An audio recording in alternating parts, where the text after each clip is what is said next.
हर गांव में एक जगह होती है जहां जाने से लोग डरते हैं, लेकिन अगर पूरा गांव ही डर जाए तो समझ लो कुछ बहुत गलत हुआ है।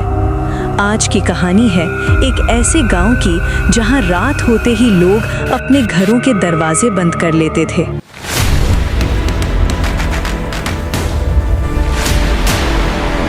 ये गांव था चंदनपुर, शांत, सादा, लेकिन पिछले कुछ दिनों से गांव में अजीब घटनाएं हो रही थी।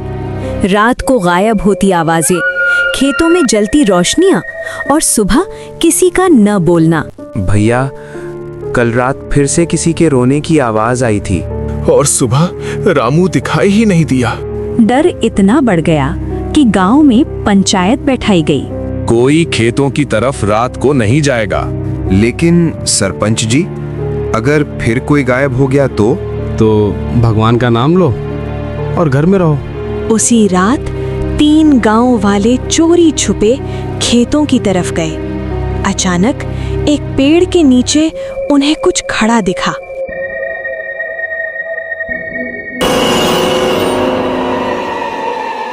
वो इंसान है या कुछ और?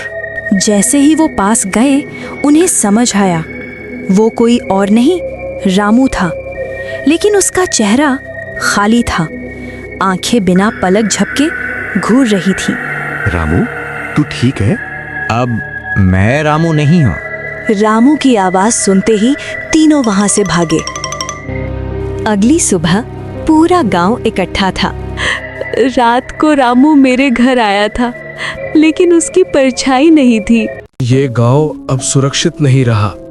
उस दिन के बाद चंदनपुर गांव खाली होने लगा।